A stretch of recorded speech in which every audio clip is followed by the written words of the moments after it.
Je suis le héros masqué. Et aujourd'hui, j'ai piraté. J'en ai marre. Bon, du coup, vous l'aurez compris, aujourd'hui, nouvelle vidéo. Le thème aujourd'hui, ça va être un peu les rêves, etc. Je fais vraiment la vidéo à la zob, hein, donc j'ai juste préparé 3 histoires et là, je fais le truc. Parce que, encore une fois, il y a une vidéo qu'on pouvait pas tourner. Du coup, je peux me défenestrer, c'est parti. Bon, plus sérieusement, je pense que vous l'avez vu dans le titre et la miniature. Aujourd'hui, je suis allé chercher 3 histoires d'horreur des rêves en fait que les gens ont vécu. Parce que à savoir que j'ai une relation très particulière avec les rêves. J'en fais depuis tout petit, comme 100% de la population. Non, en vrai, je crois qu'il y a des gens qui font pas de rêves.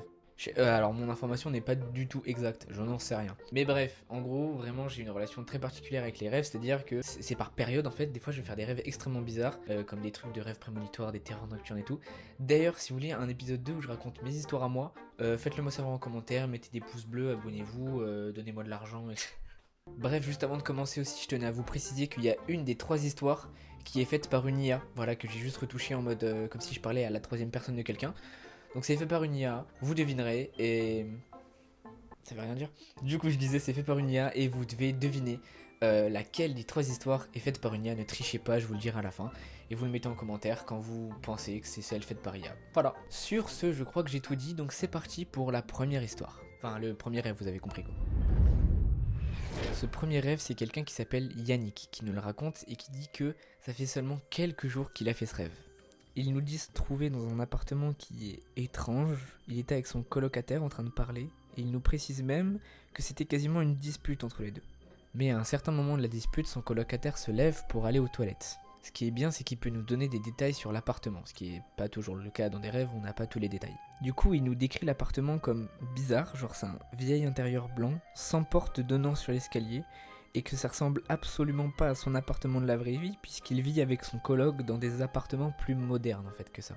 Une fois que son coloc est parti aux toilettes, il dit qu'il voit une ombre au loin. Il nous la décrit comme le contour noir d'une personne, petite et sans cheveux. C'est qui? Qui tu es? C'est ce qu'a dit Yannick quand il a vu cette mystérieuse ombre. Il nous dit même qu'il regardait son colocataire alors qu'il se penchait au bord de l'escalier. Pendant qu'il regardait son coloc, Yannick nous dit que l'ombre s'est déplacée, mais pas normalement, puisqu'il trouve qu'elle est extrêmement rapide et comme si même elle pouvait se téléporter. Yannick nous précise que maintenant qu'elle s'est déplacée, elle est encore plus proche de lui. Donc il décide de s'en approcher pour essayer de la toucher ou quoi. Mais le fait qu'il s'approche fait tourner la tête de la créature et... Ce cri fait que Yannick se réveille enfin de ce rêve. Mais ce qui est vraiment étrange là-dedans, c'est que l'histoire ne s'arrête pas du tout là. Puisque quelques jours plus tard, le jour où il nous écrit cette histoire, il se dispute avec son coloc, qui se lève pour aller aux toilettes. Il voit une ombre au bout de son couloir.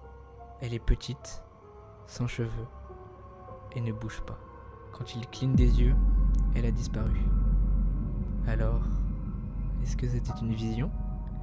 Ou alors est-ce qu'elle s'est téléportée? Bon, c'est la fin de ce premier rêve. Ça fait un peu rêve prémonitoire, je trouve. C'est pour ça que je l'ai choisi. Et surtout, en fait, ça fait flipper. De ouf. Genre, tu vois une silhouette d'un mec chauve. Déjà, un mec chauve, frère. Non, en vrai, plus sérieusement, tu vois genre une ombre qui est super étrange. Dans ton rêve, encore ça va, mais tu la revois dans la vraie vie. C'est vraiment bizarre. Bref, passons à la deuxième histoire, l'histoire de Flavie. Flavie nous raconte que malheureusement, à ses 7 ans, sa grand-mère est décédée. Donc forcément à cet âge c'est quand même assez compliqué. Flavie nous dit qu'un soir, qui est très proche du décès de sa grand-mère, elle est dans son lit et elle sent des caresses dans son dos. Mais vous savez quand quelqu'un marche ou vous touche etc, vous pouvez reconnaître la personne juste à sa manière de faire. Et là Flavie a reconnu sa grand-mère. Elle pense que c'est sa mère ou sa sœur qui sont juste venus lui dire bonne nuit, mais le lendemain quand elle leur demande, elles leur disent que c'est pas elle du tout. Plusieurs années se passent jusqu'à ses 10 ans. Elle a déménagé dans une autre ville et elle nous dit qu'elle fait très souvent le même rêve. Et dans ce rêve, elle voit souvent une femme qui est à la recherche de ses enfants.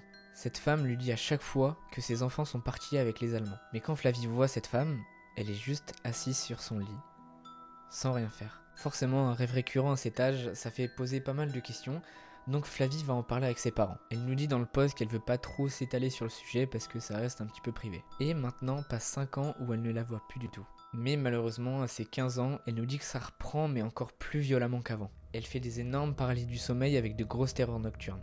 Dans ses cauchemars, elle nous dit qu'elle voit des attentats, la guerre de 39-45 et un homme avec un chapeau en cuir et une veste marron à franges. Malheureusement pour elle, elle nous dit qu'elle le voit toutes les nuits, c'est-à-dire même les nuits où elle fait juste des rêves. Flavie, à 15 ans, ne savait pas ce que c'était une paralysie du sommeil, alors juste elle se réveillait avec cet homme au-dessus d'elle, ne voyant pas son visage. Encore une fois, quand t'es jeune, ce genre d'événement ça peut être extrêmement marquant selon ta sensibilité. Et du coup, Flavie, elle devient un peu insomniaque. Elle sent quelque chose bizarre se dégager de sa chambre, comme une énergie, vraiment, elle a pas envie d'y aller quoi. Du coup, pour ça, pendant quelques mois, elle dormira sur le canapé avec soit son père, soit sa mère. Et bien sûr, ses parents se sont renseignés et lui ont dit que c'était une paralysie du sommeil ou des terreurs nocturnes. Ce qui est deux choses différentes d'ailleurs. Prochaine vidéo, si on l'a fait, je vous montrerai c'est quoi la différence entre les deux. Bref. Donc, vu que maintenant elle savait ce que c'était, elles se sont un petit peu plus rassurées. Au moment où elle nous raconte cette histoire, elle a 23 ans et elle est éducatrice. Je sais pas ce que c'est. J'ai juste traduit, je sais pas ce que c'est. Malheureusement, elle continue de faire des paralysies du sommeil et des terreurs nocturnes et à voir cet homme. Mais un soir, elle se réveille, elle voit cet homme et pour la première fois, elle peut lui parler. Parce qu'à savoir que dans des paralysies du sommeil, tu as beau crier tout ce que tu veux, ça ne sortira pas. Tu ne peux pas bouger, tu peux rien faire. Flavie profite du fait de pouvoir parler pour lui demander qui il est. Je suis ton grand-père. Après cette phrase, elle se réveille. Mais elle nous dit que cet homme, il a ni la voix, ni le physique de son grand-père. Ni son visage en fait, c'est pas lui. Donc elle en profite pour parler à ses collègues qui la comprennent, ils sont très très gentils. J'avais pas d'autres mots en fait. Et elle leur explique que le grand-père qu'elle a toujours connu n'est pas son grand-père biologique. Parce que son vrai grand-père avait fait des choses pas très bien avec des enfants. Je vais pas aller plus loin. Elle était au courant de l'histoire depuis toute petite, mais elle avait jamais vu son visage. Alors elle a demandé à sa mère de lui envoyer des photos. Et quand elles arrivent, bingo. C'est cet homme. Cet homme qu'elle voit dans ses rêves. Donc elle explique bien à sa mère que c'est lui qu'elle voit depuis toute petite. Et elle ressent comme une sensation de libérement. Ça se dit pas libérement aussi ?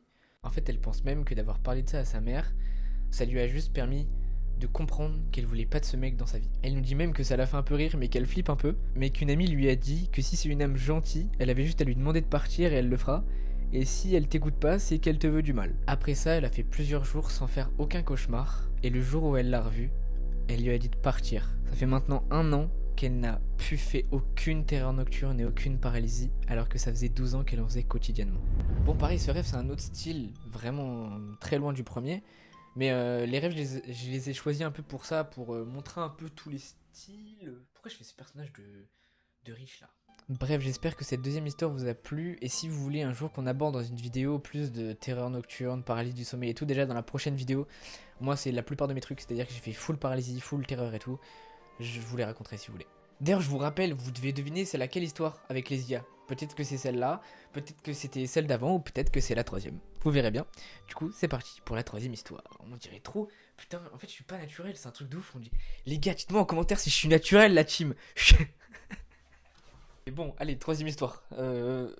Transition caméra. Le prochain rêve est le rêve de Marc. Il nous dit que ça se passe il y a plusieurs années et que c'était un moment de sa vie où il faisait énormément de cauchemars. Mais dans ce rêve-là, il se trouvait dans une forêt dense, sous un ciel crépusculaire. Pendant qu'il marchait sur un sentier pour sortir de la forêt, il aperçoit une cabane, un peu cachée par des buissons. Bon, vous connaissez la suite, il est allé voir la cabane s'il n'y avait rien à l'intérieur. Il nous la décrit d'ailleurs comme poussiéreuse, remplie d'objets anciens, des livres aux couvertures usées, des meubles couverts de toiles d'araignée et un miroir brisé accroché au mur. En avançant plus loin dans la maison, il sentait une sensation de malaise, très grande, très très grande. Et puis sur une table, au milieu d'une pièce, il voit une boîte en bois, fermée par un cadenas rouillé. Il nous dit qu'il saurait pas dire pourquoi, mais il avait très très envie de l'ouvrir. Donc du coup, il se met à chercher dans la maison une clé pour ouvrir cette boîte. D'ailleurs, il la trouva sous une pile de livres. Donc il retourne à la boîte pour l'ouvrir. Et quand il ouvre, une lumière aveuglante en jaillit, ce qui rend la cabane totalement éclairée. Sans pouvoir trop dire pourquoi, il se retrouve dans un autre endroit. Il se trouvait dans une salle de bal immense ornée de chandeliers et de miroirs dorés. Par contre, Marc nous dit que la salle était vide. Aucune table, aucune chaise, aucune personne. Il y avait juste une musique douce et mélancolique, sans que Marc puisse savoir d'où elle venait. D'ailleurs, Marc nous dit que plus le temps passe dans cette pièce, plus il se sent observé.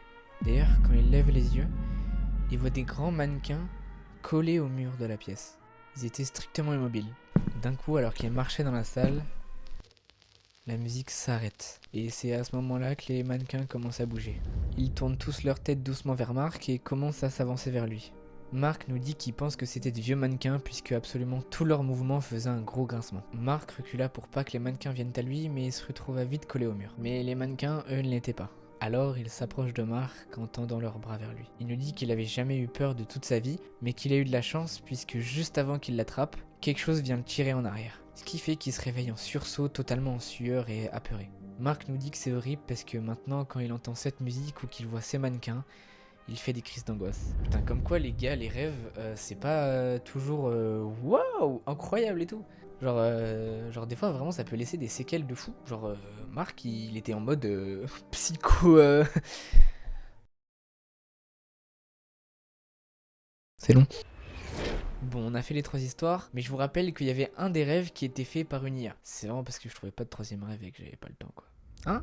Donc si c'est pas encore fait, je vous invite à mettre en commentaire quel rêve vous pensez être celui fait par IA et également celui que vous avez préféré. Donc dans 3 secondes, je vous dis lequel a été fait par IA. 3, 2, 1, c'était la 3e histoire. Donc bien évidemment pour brouiller les pistes un petit peu on va dire, j'ai réécrit, en gros j'ai gardé toute la truc principale et j'ai juste réécrit comme si c'était quelqu'un qui la racontait. Et je vous assure que vraiment les gars de ChatGPT c'est pas ce qui va révolutionner le monde hein. Les gars j'ai dû lui dire 4 fois de faire, ok essaie de faire telle histoire. Les histoires elles puaient, c'était pas réaliste, enfin c'était vraiment de la merde. Jusqu'au moment où du coup j'ai réussi à trouver une bonne histoire et en lui donnant des petits conseils quand même. Donc voilà, donc rajoutez à votre commentaire en bas ou en le modifiant etc si vous aviez trouvé la bonne histoire, si vous êtes content, si vous êtes pas content, si j'en sais rien. Sur ce, j'espère que cette vidéo vous a plu, si c'est le cas n'hésitez pas à lâcher un énorme pouce bleu et à vous abonner. Et sur ce, je vous dis à la prochaine, bye bye et bonne nuit. Ça passe pas du tout, c'est un truc de ouf.